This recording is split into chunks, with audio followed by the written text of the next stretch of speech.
नमस्कार दोस्तों, spirit of imbibe YouTube channel पर आप सभी का बहुत स्वागत है। अगर आप इस चैनल पर नए हैं तो पहले चैनल को सब्सक्राइब कर लीजिए और इसकी कई सारी कहानियाँ और उपन्यासों का आनंद लीजिए। प्रेमचंद स्पेशल सीरीज में हम आपके लिए लेकर आए हैं एक नई कहानी जिसका नाम है मांगे की घड़ी। आइए शुरू करते हैं। मेरी समझ में आज तक यह बात ना आई कि लोग ससुराल जाते हैं तो इतना ठाठ बाट क्यों बनाते हैं। आखिर इसका क्या उद्देश्य होता है। हम अगर लखपति हैं तो क्या और रोटियों के मोहताज हैं तो क्या। विवाह तो हो ही चुका। अब इस ठाठ का हमारे ऊपर क्या असर पड़ सकता है। विवाह के पहले तो उससे कुछ काम निकल सकता है। हमारी संपन्नता बातचीत पक्की करने में बहुत कुछ सहायक हो सकती है। लेकिन जब विवाह हो गया, देवी जी हमारे घर का सारा रहस्य जान गईं और निसंदेह अपने माता पिता से रो रो कर अपने दुर्भाग्य की कथा भी कह सुनाई, तो हमारा यह ठाठ हानि के सिवा लाभ नहीं पहुंचा सकता। फटे हाल देखकर संभव है हमारी सास जी को कुछ दया आ जाती और विदाई के बहाने कोई माकूल रकम हमारे हाथ लग जाती। यह ठाठ देखकर तो वह अवश्य ही समझेंगी कि अब इसका सितारा चमक उठा है, जरूर कहीं न कहीं से माल मार लाया है। उधर नाई और कहार इनाम के लिए बड़े बड़े मुंह फैलाएंगे, वह अलग। देवी जी को भी भ्रम हो सकता है। मगर यह सब जानते और समझते हुए मैंने पर साल होली में ससुराल जाने के लिए बड़ी बड़ी तैयारियां की। रेशमी अचकन जिंदगी में पहनी न थी तो पहनी। फ्लैक्स के बूटों का भी स्वप्न देखा करता था। अगर नगद रुपए देने का प्रश्न होता तो शायद यह स्वप्न स्वप्न ही रहता। पर एक दोस्त की कृपा से दोनों चीजें उधार मिल गईं। चमड़े का सूटकेस एक मित्र से मांग लाया। दरी फट गई थी और नई दरी उधार मिल भी सकती थी, लेकिन बिछावन ले जाने की मैंने ज़रूरत न समझी। अब केवल रिस्ट वॉच की और कमी थी। यूँ तो दोस्तों में कितने के ही पास रिस्ट वॉच थी, मेरे सिवा ऐसे अभागे बहुत कम होंगे जिनके पास रिस्ट वॉच ना हो। लेकिन मैं सोने की घड़ी चाहता था और वह केवल दानू के पास थी। मगर दानू से मेरी बेतकल्लुफ़ी न थी। दानू रूखा आदमी था। मंगनी की चीज़ों का लेना और देना दोनों ही पाप समझता था। ईश्वर ने माना है वह इस सिद्धांत का पालन कर सकता है, मैं कैसे कर सकता हूँ। जानता था कि वह साफ इनकार करेगा, पर दिल न माना। खुशामद के बल पर मैंने अपने जीवन में बड़े बड़े काम कर दिखाए हैं। इसी खुशामद की बदौलत आज महीने में 30 रुपये फटकारता हूँ।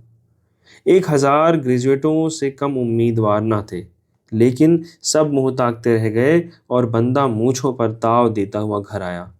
जब इतना बड़ा पाला मार लिया तो 2-4 दिन के लिए घड़ी मांग लाना कौन सा बड़ा मुश्किल काम था। शाम को जाने की तैयारी थी। प्रातःकाल दानू के पास पहुंचा और उनके छोटे बच्चे को, जो बैठक के सामने सहन में खेल रहा था, गोद में उठाकर लगा भींच भींच कर प्यार करने। दानू ने पहले तो मुझे आते देखा, जरा त्योरियां चढ़ाई थी, लेकिन मेरा यह वात्सल्य देखकर कुछ नरम पड़े। उनके होठों के किनारे जरा फैल गए। बोले, खेलने दो दुष्ट को, तुम्हारा कुर्ता मैला करता है। मैं तो इसे कभी छूता भी नहीं। मैंने कृत्रिम तिरस्कार का भाव दिखाकर कहा, मेरा कुर्ता मैला हो रहा है ना, आप इसकी क्यों फिक्र करते हैं। वाह, ऐसा फूल सा बालक और उसकी यह कदर। तुम जैसों को तो ईश्वर नाहक संतान देता है। तुम्हें भारी मालूम होता है तो लाओ मुझे दे दो। यह कहकर मैंने बालक को कंधे पर बिठा लिया और सहन में कोई 15 मिनट तक उचकता फिरा। बालक खिलखिलाता था और मुझे दम न लेने देता था। यहाँ तक कि दानू ने उसे मेरे कंधे से उतारकर जमीन पर बैठा दिया और बोले, कुछ पान पत्ता तो लाया नहीं, उल्टे सवारी कर बैठा, जा अम्मा से पान बनवा ला। बालक मचल गया। मैंने उसे शांत करने के लिए दानू को हल्के हाथों से 2-3 धबक जमाए और उनकी रिस्ट वॉच से सुसज्जित कलाई पकड़कर बोला, ले लो बेटा, इनकी घड़ी ले लो। यह बहुत मारा करते हैं तुम्हें। आप तो घड़ी लगाकर बैठे हैं और हमारे मुन्ने के पास नहीं है। मैंने चुपके से रिस्ट वॉच खोलकर बालक की बाह में बांध दी और तब उसे गोद में उठाकर बोला, भैया अपनी घड़ी हमें दे दो। सयाने बाप के बेटे भी सयाने होते हैं। बालक ने घड़ी को दूसरे हाथ से छिपाकर कहा, तुमको नहीं देंगे। मगर मैंने अंत में उसे फुसलाकर घड़ी ले ली और अपनी कलाई पर बांध ली। बालक पान लेने चला गया। दानू बाबू अपनी घड़ी के गुणों की प्रशंसा करने लगे। ऐसी सच्ची समय बताने वाली घड़ी आज तक कम से कम मैंने नहीं देखी। मैंने अनुमोदन किया, है तो स्विस। दानू, अजी स्विस होने से क्या होता है, लाखों स्विस घड़ियां देख चुका हूँ, किसी को सर्दी, किसी को जुकाम, किसी को गठिया, किसी को लकवा, जब देखिए तब अस्पताल में पड़ी है। घड़ी की पहचान चाहिए और यह कोई आसान काम नहीं। कुछ लोग समझते हैं बहुत दाम खर्च कर देने से अच्छी घड़ी मिल जाती है। मैं कहता हूँ तुम गधे हो। दाम खर्च करने से ईश्वर नहीं मिला करता। ईश्वर मिलता है ज्ञान से और घड़ी भी मिलती है ज्ञान से। फासेट साहब को तो जानते होगे, बस बंदा ऐसों की ही खोज में रहता है। एक दिन आकर बैठ गया, शराब की चाट थी, जेब में रुपए नदारद। मैंने 25 रुपए में यह घड़ी ले ली। इसको 3 साल होते हैं और आज तक 1 मिनट का फर्क नहीं पकड़ा। कोई इसके 100 आंकता है, कोई 200, कोई 350, कोई 450। मगर मैं कहता हूँ तुम सब गधे हो। 1000 के नीचे ऐसी घड़ी कहीं नहीं मिल सकती। पत्थर पर पटक दो, क्या मजाल की बल भी आए। मैं, तब तो यार एक दिन के लिए मंगनी दे दो, बाहर जाना है, औरों को भी इसकी करामात सुनाऊंगा। दानू, मंगनी तो तुम जानते हो मैं कोई चीज़ नहीं देता। क्यों नहीं देता? इसकी कथा सुनाने बैठूं तो अलिफ लैला की दास्तान हो जाए। उसका सारांश यह है कि मंगनी में चीज़ देना, मित्रता की जड़ खोदना, मुरव्वत का गला घोटना और अपने घर आग लगाना है। आप बहुत उत्सुक मालूम होते हैं, इसलिए 2-1 घटनाएं सुनाई देता हूँ। आपको फुर्सत है ना? हाँ, आज तो दफ्तर बंद है, तो सुनिए। एक साहब लालटेन मंगनी ले गए। लौटाने आए तो चिमनियाँ सब टूटी हुई। पूछा, यह आपने क्या किया? तो बोले, जैसी गई थी वैसी आई। यह तो आपने नहीं कहा था कि इनके बदले नई लालटेन दूंगा। वाह साहब वाह, वह अच्छा रोजगार निकाला। बताइए क्या करता? एक दूसरे महाशय कालीन ले गए, बदले में एक फटी हुई दरी ले आए। पूछा तो बोले, साहब आपको तो यह दरी मिल भी गई, मैं किसके सामने जाकर रोऊं? मेरे 5 कालीनों का पता नहीं। कोई साहब जब समेट ले गए, बताइए उनसे क्या कहता? तब से मैंने कान पकड़े कि अब किसी के साथ यह व्यवहार ही न करूँगा।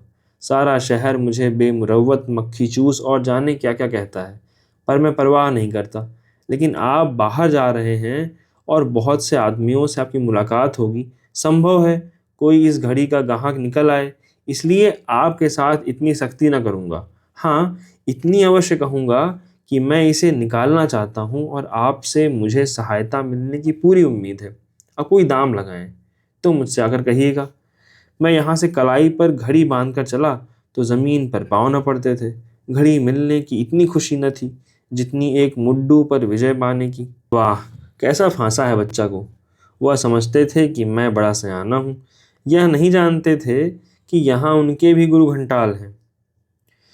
उसी दिन शाम को मैं ससुराल जा पहुँचा। अब वह गुत्थी खुली कि लोग क्यों ससुराल जाते हैं, वक्त इतना ठाठ करते हैं।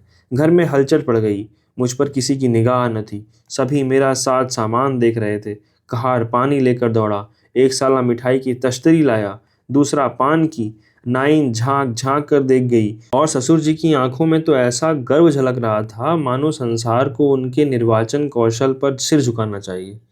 30 रुपए महीने का नौकर उस वक्त ऐसी शान से बैठा हुआ था जैसे बड़े बाबू दफ्तर में बैठते हैं। कहार पंखा झल रहा था, नाइन पाँव धो रही थी, एक साला बिछावन बिछा रहा था, दूसरा धोती लिए खड़ा था, मैं पैजामा उतारूं। यह सब इसी ठाठ की करामात थी। रात को देवी जी ने पूछा, सब रुपए उड़ाए कि कुछ बचा भी है? मेरा सारा प्रेमोत्साह शिथिल पड़ गया। न क्षेम, न कुशल, न प्रेम की कोई बातचीत, बस हाय रुपए, हाय रुपए। जी में आया कि इसी वक्त उठकर चल दूं, लेकिन जब्त कर दिया। बोला, मेरी आमदनी जो कुछ है वह तो तुम्हें मालूम ही है। मैं क्या जानूं तुम्हारी क्या आमदनी है? कमाते होगे अपने लिए, मेरे लिए क्या करते हो? तुम्हें तो भगवान ने औरत बनाया होता तो अच्छा होता। रात दिन कंघी चोटी किया करते हो। तुम नाहक मर्द बने, अपने शौक श्रृंगार से बचत ही नहीं, दूसरों की फिक्र क्या करोगे? मैंने झुंझला कर कहा, क्या तुम्हारी यही इच्छा है कि इसी वक्त चला जाऊं? देवी जी ने भी त्योरियां चढ़ाकर कहा, चले क्यों नहीं जाते? मैं तो तुम्हें बुलाने न गई थी, मेरे लिए कोई रोकड़ लाए थे। मैंने चिंतित स्वर में कहा, तुम्हारी निगाह में प्रेम का कोई मूल्य नहीं, जो कुछ है वह रोकड़ ही है। देवी जी ने तोरियां चढ़ाए हुए कहा, प्रेम अपने आप से करते होगे, मुझसे तो नहीं करते। तुम्हें पहले तो यह शिकायत कभी न थी। इससे यह तो तुमको मालूम ही हो गया कि मैं रो कर भी परवाह नहीं करती, लेकिन देखती हूँ कि ज्यों ज्यों तुम्हारी दशा सुधर रही है, तुम्हारा हृदय भी बदल रहा है। इससे तो यही अच्छा था कि तुम्हारी वही दशा बनी रहती। तुम्हारे साथ उपवास कर सकती हूँ, फटे चिथड़े पहनकर दिन काट सकती हूँ, लेकिन यह नहीं हो सकता कि तुम चैन से रहो और मैके में परिभाग्य को रोया करूँ। मेरा प्रेम उतना सहनशील नहीं है। सालों और नौकरों ने मेरा जो आदर सम्मान किया था, उसे देखकर मैं अपने ठाठ पर फूला न समाया था। अब यहाँ मेरी जो अवहेलना हो रही थी, उसे देखकर मैं पछता रहा था कि व्यर्थ ही यह स्वांग भरा। अगर साधारण कपड़े पहने, रोनी सूरत बनाए आता, तो बाहर वाले चाहे अनादर ही करते, लेकिन देवी जी तो प्रसन्न रहती। पर अब तो भूल ही गई हैं। देवी जी की बातों पर मैंने गौर किया तो मुझे उनसे सहानुभूति हो गई। यदि देवी जी पुरुष होती और मैं उनकी स्त्री, तो क्या मुझे या किसी तरह भी सहाय होता कि वह तो छैला बनी घूमे और मैं पिंजरे में बंद दाने और पानी को तरसूं? चाहिए यह था कि देवी जी से सारा रहस्य कह सुनाता, पर आत्मगौरव ने इसे किसी तरह स्वीकार न किया। स्वांग भरना सर्वथा अनुचित था, लेकिन पर्दा खोलना तो भीषण पाप था। आखिर मैंने फिर किसी खुशामद से काम लेने का निश्चय किया, जिसने इतने कठिन अवसरों पर मेरा साथ दिया था। प्रेम पुलकित कंठ से बोला, प्रिय, सच कहता हूँ, मेरी दशा अब भी वही है। तुम्हारे लेकिन तुम्हारे दर्शनों की इच्छा इतनी बलवती हो गई थी कि उधार कपड़े लिए, यहाँ तक कि अभी सिलाई भी नहीं दी है। छोटे हालों आते संकोच होता था। सबसे पहले तुमको दुख होगा और तुम्हारे घर वाले भी दुखी होंगे। अपनी दशा जो कुछ है वह तो है ही, उसका ढिंढोरा पीटना तो और भी लज्जा की बात है। देवी जी ने कुछ शांत होकर कहा, तो उधार लिया? और नकद कहाँ धरा है? घड़ी भी उधार ली? हाँ, एक जान पहचान की दुकान से ली। कितने की है? बाहर किसी ने पूछा होता तो मैंने 500 से कौड़ी कम ना बताया होता, लेकिन यहाँ मैंने 25 रुपये बताया। अरे, तब तो बड़ी सस्ती मिल गई। और नहीं तो मैं फंसता ही क्यों? इसे मुझे दे दे जाना। ऐसा जान पड़ा मेरे शरीर में रक्त ही न रहा। सारे अवयव निस्पंद हो गए। इनकार करता हूँ तो नहीं बचता, स्वीकार करता हूँ तो भी नहीं बचता। आज प्रातःकाल या घड़ी मंगनी पाकर मैं फूला न समाया था।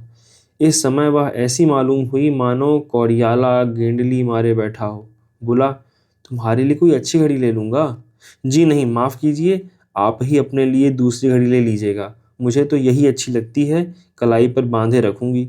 जब जब इस पर आंखें पड़ेंगी तुम्हारी याद आएगी।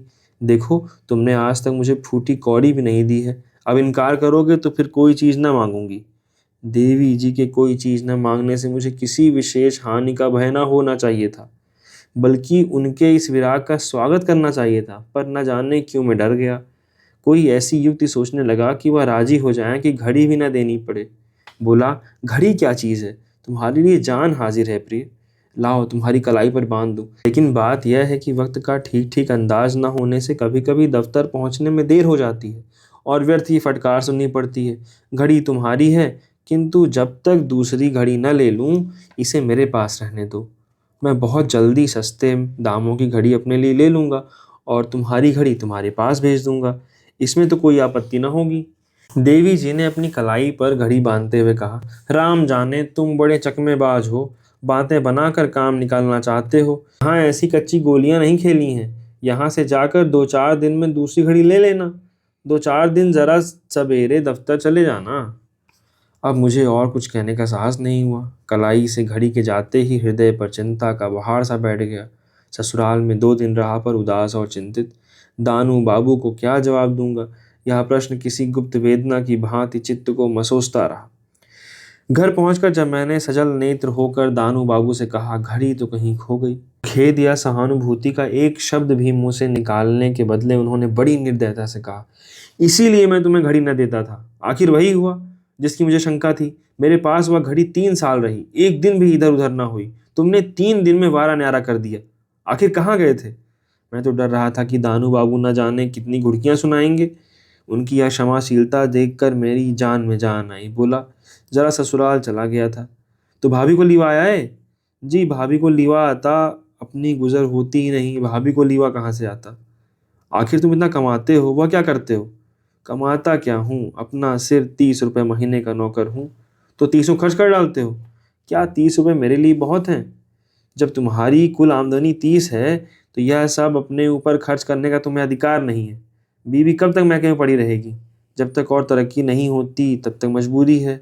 किस बिरते पर बुलाऊं? और तरक्की 2-4 साल ना हो तो? यह तो ईश्वर ही ने कहा है, इधर तो ऐसी आशा नहीं है। शाबाश, तब तो तुम्हारी पीठ ठोकनी चाहिए। और कुछ काम क्यों नहीं करते? सुबह को क्या करते हो? सारा वक्त नहाने धोने खाने पीने में निकल जाता है, फिर दोस्तों से मिलना जुलना भी तो है। तो भाई तुम्हारा रोग असाध्य है। ऐसे आदमी के पास मुझे लेश मात्र भी सहानुभूति नहीं हो सकती। आपको मालूम है, मेरी घड़ी 500 रुपए की थी। सारे रुपए आपको देने होंगे। आप अपने वेतन में से 15 रुपए महीना मेरे हवाले रखते जाइए। इस प्रकार 2.5 साल में मेरे रुपए पड़ जाएं तो खूब जी खोल कर दोस्तों से मिलिएगा। समझ गए ना? मैंने 40 रुपए छोड़ दिए हैं, इससे अधिक रियायत नहीं कर सकता। 15 रुपए में मेरा गुजर कैसे होगा? गुजर तो लोग 5 रुपए में कर लेते हैं, और 500 रुपए में भी। इसकी ना चलाओ, अपनी सामर्थ्य देख लो। दानू बाबू ने जिस निष्ठुरता से ये बातें की, उससे मुझे विश्वास हो गया कि अब इनके सामने रोना धोना व्यर्थ है। ये अपनी पूरी रकम लिए बिना न मानेंगे। घड़ी अधिक से अधिक 200 रुपए की थी, लेकिन इससे क्या होता है? उन्होंने तो पहले ही उसका दाम बता दिया था। अब उस विषय पर मीन मेष विचार करने के मुझे साहस नहीं हो सकता। किस्मत ठोक कर घर आया। यह विवाह करने का मजा है। उस वक्त कैसे प्रसन्न थे, मानो चारों पदार्थ मिले जा रहे थे। अब नानी के नाम को रो, घड़ी का शौक चल रहा था, उसका फल भोगो। न घड़ी बांध कर जाते तो ऐसी कौन सी किरकिरी हुई जाती थी, मगर तब तो तुमको किसकी सुनते थे। देखे 15 रुपए में कैसे गुजर करते हो। 30 रुपए में तो तुम्हारा पूरा ही नहीं पड़ता। 15 रुपए में तुम क्या भुना लोगे। इन्हीं चिंताओं में पड़ा पड़ा मैं सो गया। भोजन करने की सुधि न रही। जरा सुन लीजिए कि 30 रुपए में कैसे गुजर करता है। 20 रुपए तो होटल को देता था, 5 रुपए नाश्ते का खर्च था, और बाकी 5 रुपए में पान सिगरेट कपड़े जूते सब कुछ। मैं कौन राजसी ठाठ से रहता था, ऐसी कौन सी फिजूल खर्ची करता था। अब खर्च में कमी करता, मगर दानू बाबू का कर्ज तो चुकाना ही था। रोकर चुकाता या हंसकर। एक बार जी में आया कि ससुराल में जाकर घड़ी उठा लाऊं, लेकिन दानू बाबू से कह चुका था घड़ी खो गई है। अब घड़ी लेकर आऊंगा तो यह मुझे झूठा और लबाड़िया समझेंगे। मगर क्या मैं यह नहीं कह सकता कि मैंने समझा था कि घड़ी खो गई। ससुराल गया तो उसका पता चल गया, मेरी बीवी ने उड़ा दी थी। हाँ, यह चाल अच्छी थी, लेकिन देवी जी से क्या बहाना करूँगा। उसे कितना दुख होगा। घड़ी पाकर कितनी खुश हो गई थी। अब जाकर घड़ी छीन लाऊं तो शायद फिर मेरी सूरत कभी न देखे। हाँ, यह हो सकता है कि दानू बाबू के पास जाकर रोता। मुझे विश्वास था कि आज क्रोध में होंगे। उन्होंने चाहे कितनी भी निष्ठुरता क्यों न दिखाई हो, लेकिन 2-4 दिन के बाद जब उनका क्रोध शांत हो जाए और मैं जाकर उनके सामने रोने लगूं, तो उन्हें अवश्य दया आ जाएगी। बचपन की मृत्यता हृदय से नहीं निकल सकती, लेकिन मैं इतना आत्मगौरव शून्य न था और न हो सकता था। मैं दूसरे ही दिन एक सस्ते होटल में उठ गया। यहाँ 12 रुपए में ही प्रबंध हो गया। सुबह को दूध और चाय से नाश्ता करता था। अब छटाक भर चनों पर बरस होने लगी। 12 रुपए तो यूं बचे। पान सिगरेट आदि कीमत में 3 रुपए और कम किए, और महीने के अंत में साफ 15 रुपए बचा लिए। यह विकट तपस्या थी। इंद्रियों का निर्दय दमन ही नहीं, पूरा संन्यास था। पर जब मैंने ये 15 रुपए ले जाकर दानू बाबू के हाथ में रखे, तो ऐसा जान पड़ा मानो मेरा मस्तक ऊंचा उठ गया हो। ऐसे गौरवपूर्ण आनंद का अनुभव मुझे जीवन में कभी ना हुआ था। दानू बाबू ने कोमल स्वरों में कहा, बचाए या किसी से मांग लाए? बचाया है भाई, मांगता किससे? कोई तकलीफ तो नहीं हुई? कुछ नहीं है, अगर कुछ तकलीफ हुई भी तो इस वक्त भूल गई। सुबह को तो अब भी खाली रहते हो, आमदनी कुछ और बढ़ाने की फिक्र क्यों नहीं करते? चाहता तो हूँ कोई काम मिल जाए तो कर लूँ, पर मिलता ही नहीं। यहाँ से लौटा तो मुझे अपने हृदय में एक नवीन बल, एक विचित्र स्फूर्ति का अनुभव हो रहा था। अब तक जिन इच्छाओं को रोकना कष्टप्रद जान पड़ता था, अब उनकी ओर ध्यान भी न जाता था। जिस पान की दुकान को देखकर चित्त अधीर हो जाता था, उसके सामने से मैं सिर उठाए निकल जाता था, मानो अब मैं उस सतह से कुछ ऊंचा उठ गया हूँ। सिगरेट चाय और चाट, अब इनमें से किसी पर भी चित्त आकर्षित न होता था। प्रातःकाल भीगे हुए चने, दोनों जून रोटी और दाल, बस इसके सिवा मेरे लिए और सभी चीज़ें त्याज्य थीं। सबसे बड़ी बात तो यह थी कि मुझे जीवन से विशेष रुचि हो गई थी। मैं जिंदगी से बेजार, मौत के मुंह का शिकार बनने का इच्छुक न था। मुझे ऐसा आभास होता था कि मैं जीवन से कुछ कर सकता हूँ। एक मित्र ने एक दिन मुझसे पान खाने के लिए बड़ा आग्रह किया, पर मैंने न खाया। तब वह बोले, तुमने तो यार पान छोड़कर कमाल कर दिया। मैं अनुमान ही ना कर सकता था कि तुम पान छोड़ दोगे। कोई तरकीब हमें भी बताओ। मैंने मुस्कुरा कर कहा, उसकी तरकीब यही है कि पान न खाओ। जी तो नहीं मानता, आप ही मान जाएगा। बिना सिगरेट पिए तो मेरा पेट फूलने लगता है। फूलने दो, आप पिचक जाएगा। अच्छा तो लो, आज मैंने 5 सिगरेट छोड़ा, तुम क्या छोड़ोगे? तुम नहीं छोड़ सकते। मैंने उनको उत्तेजित करने के लिए यह शंका की थी। इसका यथेष्ट प्रभाव पड़ा। वह दृढ़ता से बोले, तुम यदि छोड़ सकते हो तो मैं भी छोड़ सकता हूँ। मैं तुमसे किसी बात में कम नहीं हूँ। अच्छी बात है, देखूंगा, देख लेना। मैंने इन्हें आज तक पान या सिगरेट का सेवन करते नहीं देखा। 5वें महीने में जब रुपए लेकर दानू बाबू के पास गया, सच मानो वह टूट कर मेरे गले में लिपट गए। बोले, हो तो यार तुम धुन के पक्के, मगर सच कहना, मुझे मन में कोसते तो हो गए। मैंने हंसकर कहा, अब तो नहीं कोसता, मगर पहले जरूर कोसता था। अब क्यों इतनी कृपा करने लगे? इसलिए कि मुझ जैसी स्थिति के आदमी को जिस तरह रहना चाहिए वह तुमने सिखा दिया। मेरी आमदनी में आधा मेरी स्त्री का है। अब तक मैं उसका हिस्सा भी हड़प कर जाता था। अब मैं इस योग्य हो रहा हूँ कि उसका हिस्सा उसे दे दूँ या स्त्री को अपने साथ रखूँ। तुमने मुझे बहुत अच्छा पाठ दे दिया। अगर तुम्हारी आमदनी बढ़ जाए तो फिर उसी तरह रहने लगोगे? नहीं, कदापि नहीं। अपनी स्त्री को बुला लूँगा। अच्छा तो खुश हो जाओ, तुम्हारी तरक्की हो गई है। मैंने अविश्वास के भाव से कहा, मेरी तरक्की अभी क्या होगी? अभी मुझसे पहले के लोग बड़े नाक रगड़ रहे हैं। कहता हूँ मान जाओ, मुझसे तुम्हारे बड़े बाबू कहते थे। मुझे अभी तक विश्वास न आया, पर मारे कौतूहल के पेट में चूहे दौड़ने लगे। उधर दानू बाबू अपने घर गए, इधर मैं बड़े बाबू के घर पहुंचा। बड़े बाबू बैठ अपनी बकरी दूह रहे थे। मुझे देखा तो झेंपते हुए बोले, क्या करें भाई, आज ग्वाला नहीं आया, इसलिए यह बला गले पड़ी। चलो बैठो। मैं कमरे में जा बैठा। बाबूजी भी कोई आधे घंटे के बाद हाथ में गुड़री लिए निकले और इधर उधर की बातें करने लगे। आखिर मुझसे न रहा गया, बोला, मैंने सुना है मेरी कुछ तरक्की हो गई है। बड़े बाबू ने प्रसन्न मुख होकर कहा, हाँ भाई, हुई तो है। तुमसे दानू बाबू ने कहा होगा। जी हाँ, अभी कहा है, मगर मेरा नंबर तो अभी नहीं आया। तरक्की कैसे हुई? यह ना पूछो, अफसरों की निगाह चाहिए, नंबर संबर कौन देखता है। लेकिन आखिर मुझे किसकी जगह मिली? अभी कोई तरक्की का मौका भी तो नहीं। कह दिया भाई, अफसर लोग सब कुछ कर सकते हैं। साहब एक दूसरी मत से तुम्हें 15 रुपए महीना देना चाहते हैं। दानू बाबू ने साहब से कहा, सुना होगा।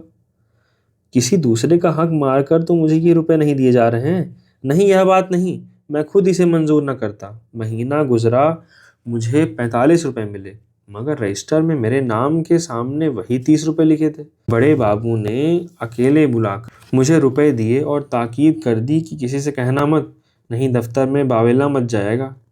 साहब का हुक्म है कि यह बात गुप्त रखी जाए। मुझे संतोष हो गया कि किसी सहकारी का गला घोंटकर मुझे रुपए नहीं दिए जाएं। खुश खुश रुपए लिए सीधा दानू बाबू के पास पहुंचा। वह मेरी बाँछें खिली देखकर बोले, मार लाए तरक्की? क्यों? हाँ यार, रुपए तो 15 मिले, लेकिन तरक्की नहीं हुई। किसी और मत से दिए जाने लगे। तुम्हें रुपए से मतलब है या किसी मत से मिले? तो अब बीवी को लेने जाओगे ना? नहीं, अभी नहीं। तुमने तो कहा था आमदनी बढ़ जाएगी तो बीवी को लाऊंगा। अब क्या हो गया? मैं सोचता हूँ पहले रुपए पटा दूं। अब से 30 रुपए महीना देते जाऊंगा। साल भर में पूरे रुपए पड़ जाएंगे, तब मुक्त हो जाऊंगा। दानू बाबू की आंखें सजल हो गईं। मुझे आज अनुभव हुआ कि उनकी इस कठोर आकृति के नीचे कितना कोमल हृदय छिपा हुआ था। बोले, नहीं, अब की मुझे कुछ मत दो। रेल का खर्च पड़ेगा, वह कहाँ से दोगे? जाकर अपनी स्त्री को ले आओ। मैंने दुविधा में पड़कर कहा, यार अभी ना मजबूर करो, शायद किश्त ना अदा कर सकूं तो। दानू बाबू ने मेरा हाथ पकड़कर कहा, तो कोई हर्ज नहीं। सच्ची बात यह है कि मैं अपनी घड़ी के दाम पा चुका। मैंने तो उसके 25 रुपए ही दिए थे। उस पर 3 साल काम ले चुका था। मुझे तुमसे कुछ न लेना चाहिए था। अपनी स्वार्थपरता पर लज्जित हूँ। मेरी आंखें भी भर आईं। जी में तो आया घड़ी का सारा रहस्य कह सुनाऊं, लेकिन जब्त कर गया। गदगद कंठ से बोला, नहीं दानू बाबू, मुझे रुपए अदा कर लेने दो। आखिर तुम उस घड़ी को 400-500 में बेच लेते या नहीं? मेरे कारण तुम्हें इतना नुकसान क्यों हो गया? भाई, अब घड़ी की चर्चा ना करो, या बताओ कब जाओगे? अरे तो पहले रहने का तो ठीक कर लूं। तुम जाओ, मैं मकान का प्रबंध कर रखूंगा, मगर मैं 5 रुपए से ज्यादा किराया ना दे सकूंगा। शहर से जरा हटकर मकान सस्ता मिल जाएगा। अच्छी बात है, मैं सब ठीक कर रखूंगा। अच्छा, किस गाड़ी से लौटोगे? या अभी क्या मालूम, विदाई का मामला है, शायद बने या ना बने, या लोग एक आध दिन रोक ही लें। तुम इस झंझट में क्यों पड़ोगे? मैं 2-4 दिन में मकान ठीक करके चला जाऊंगा। जी नहीं, आप आज जाइए और कल आइए। तो उतरूंगा कहाँ? मैं मकान ठीक कर लूंगा, मेरा आदमी तुम्हें स्टेशन पर मिलेगा, मैंने बहुत हीले हवाले से कहा। पर उस भले आदमी ने एक न सुनी। उसी दिन मुझे ससुराल जाना पड़ा। मुझे ससुराल में 3 दिन लग गए। चौथे दिन पत्नी के साथ चला। जी में डर रहा था कहीं दानू ने कोई आदमी न भेजा हो तो कहाँ उतरूंगा, कहाँ को जाऊंगा। आज चौथा दिन है। उन्हें इतनी क्या गरज पड़ी है कि बार बार स्टेशन पर अपना आदमी भेजें। गाड़ी में सवार होते समय इरादा हुआ कि दानू को तार से अपने आने की सूचना दे दूं, लेकिन 12 आने का खर्च था, इससे हिचक गया। मगर जब गाड़ी बनारस पहुंची तो देखता हूं कि दानू बाबू स्वयं कोट हैट लगाए 2 कुलियों के साथ खड़े हैं। मुझे देखते ही दौड़े और बोले, ससुराल की रोटियां बड़ी प्यारी लग रही थी क्या? 3 दिन से रोज दौड़ रहा हूँ, जुर्माना देना पड़ेगा। देवी जी सिर से पांव तक चादर ओढ़े गाड़ी से उतरकर प्लेटफॉर्म पर खड़ी हो गई थी। मैं चाहता था जल्दी से गाड़ी में बैठकर यहाँ से चल दूं। घड़ी उनकी कलाई पर बंधी हुई थी। मुझे डर लग रहा था कहीं उन्होंने हाथ बाहर निकाला और दानू की निगाह पड़ गई तो बड़ी झेप होगी। मगर तकदीर का लिखा कौन टाल सकता है। मैं देवी जी से दानू बाबू की सज्जनता का खूब बखान कर चुका था। अब जो दानू के सामने आकर संदूक उठाने लगे तो देवी जी ने दोनों हाथों से उन्हें नमस्कार किया। दानू ने उनकी कलाई पर घड़ी देख ली। उस वक्त तो क्या बोलते, लेकिन ज्यों ही देवी जी को एक तांगे पर बिठाकर हम दोनों दूसरे तांगर पर बैठकर चले, दानू ने मुस्कुरा कर कहा, क्या घड़ी देवी जी ने छिपा दी थी? मैंने शर्माते हुए कहा, नहीं यार, मैं ही दे आया था। दे के आया था, उन्होंने मुझसे छीन ली थी। दानू ने मेरा तिरस्कार करके कहा, तुम मुझसे झूठ क्यों बोले? फिर क्या कहता? अगर तुमने साफ कह दिया होता तो शायद मैं इतना कमीना नहीं हूं कि तुमसे उसका तवाना वसूल करता। लेकिन खैर, ईश्वर का कोई काम मसलहत से खाली नहीं होता। तुम्हें कुछ दिनों ऐसी तपस्या की ज़रूरत थी। मकान कहाँ ठीक किया है? अरे वहीं तो चल रहा हूँ। क्या तुम्हारे घर के पास ही है? अब तो बड़ा मज़ा रहेगा। हाँ, मेरे घर से मिला हुआ है, मगर बहुत सस्ता। दानू बाबू के द्वार पर तीनों तांगे रुके। आदमियों ने दौड़कर असबाब उतारना शुरू किया। एक क्षण में दानू बाबू को देवी जी घर में से निकलकर तांगे के पास आईं और पत्नी जी को साथ ले गईं। मालूम होता था यह सारी बातें पहले से ही सदी बदी थी। मैंने कहा, तो यह कहो कि हम तुम्हारे बिन बुलाए मेहमान हैं। अब तुम अपनी मर्जी का कोई मकान ढूंढ लेना, 10-5 दिन तो यहाँ रह सकते हो। लेकिन मुझे यह ज़बरदस्ती की मेहमानी अच्छी न लगी। मैंने तीसरे ही दिन एक मकान तलाश कर लिया।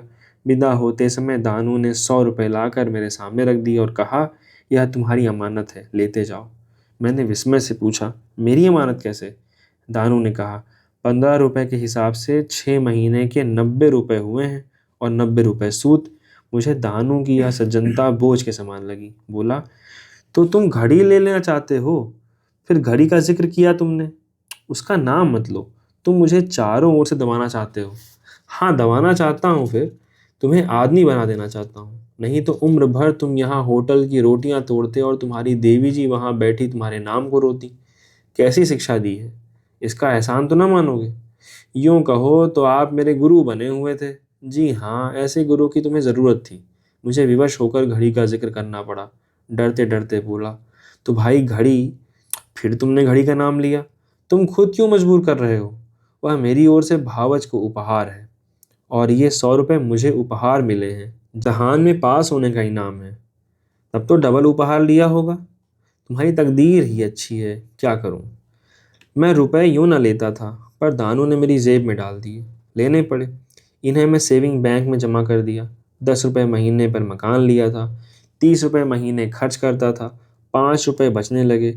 अब मुझे मालूम हुआ कि दानू बाबू ने मुझे 6 महीने तक यह तपस्या न कराई होती तो सचमुच मैं न जाने कितने दिनों तक देवी जी को मैके में पड़ा रहने देता। उसी तपस्या की बरकत थी कि आराम से जिंदगी कट रही थी। ऊपर से कुछ न कुछ जना होना जाता था। मगर घड़ी का किस्सा मैंने आज तक देवी जी से नहीं कहा। 5वें महीने में मेरी तरक्की का नंबर आया। तरक्की का परवाना मिला। मैं सोच रहा था कि देखूं अब की दूसरे मद वाली 15 रुपये मिलते हैं या नहीं। पहली तारीख को वेतन मिला, वही 45 रुपये। मैं एक क्षण खड़ा रहा। शायद बड़े बाबू दूसरी मद वाले रुपए भी दें। जब और लोग अपने अपने वेतन लेकर चले गए तो बड़े बाबू बोले, क्या अभी लालच घेरे हुए है? अब और कुछ ना मिलेगा? मैं लज्जित होकर कहा, जी नहीं, इस ख्याल से यहाँ नहीं खड़ा हूँ। साहब ने इतने दिनों तक परवरिश की, यह क्या थोड़ा है? मगर कम से कम इतना तो बता दीजिए कि किस मद से यह रुपए दिया जाता था। बड़े बाबू पूछकर क्या करोगे? कुछ नहीं, यूं ही जानने को जी चाहता है। जाकर दानू बाबू से पूछो। दफ्तर का हाल दानू बाबू क्या जान सकते हैं? नहीं, यह हाल वही जानते हैं। मैंने बाहर आकर एक तांगा किया और दानू के पास गया। आज पूरे 10 महीने के बाद मैंने तांगा किराए पर किया। इस रहस्य को जानने के लिए मेरा दम घुट रहा था। दिल में तय कर लिया था कि अगर बच्चा ने यह षड्यंत्र रचा होगा तो बुरी तरह खबर लूंगा। आप बगीचे में टहल रहे थे, मुझे देखा तो घबरा कर बोले, सब ठीक तो है, कहाँ से भागे आते हो? मैंने कृत्रिम क्रोध दिखाकर कहा, मेरे यहाँ तो कुशल है, लेकिन तुम्हारी कुशल नहीं। क्यों भाई, क्या अपराध हो गया? आप बतलाइए कि 5 महीने तक मुझे जो 15 रुपए वेतन के ऊपर मिले थे वह कहाँ से आते थे? तुमने बड़े बाबू से नहीं पूछा? तुम्हारे दफ्तर का क्या हाल है मैं क्या जानूं? मैं आजकल दानू से बेतकल्लुफ हो गया था। बोला, देखो दानू, मुझसे उड़ोगे तो अच्छा ना होगा। क्यों नाहक मेरे हाथों पिटोगे? पीटना चाहो तो पीट लो भाई, सैकड़ों ही बार पीटा है, एक बार और सही। बार पर से जो ढकेल दिया था उसका निशान अभी भी है, यह देखो। तुम टाल रहे हो और मेरा दम घुट रहा है। सच बताओ, क्या बात थी? बात कुछ नहीं थी यार। मैं जानता था कि कितनी ही किफ़ायत करोगे, 30 रुपए में तुम्हारा गुजर न होगा। और न सही दोनों वक्त रोटियां तो हों, बस इतनी बात है। अब इसके लिए जो चाहो दंड दो। शुक्रिया, यह कहानी यहीं ख़त्म होती है। अगर आपको कहानी पसंद आई हो तो प्लीज़ इसको लाइक करिए, लोगों के पास शेयर करिए और अपने सुझाव ज़रूर कमेंट सेशन में साझा करिए। धन्यवाद।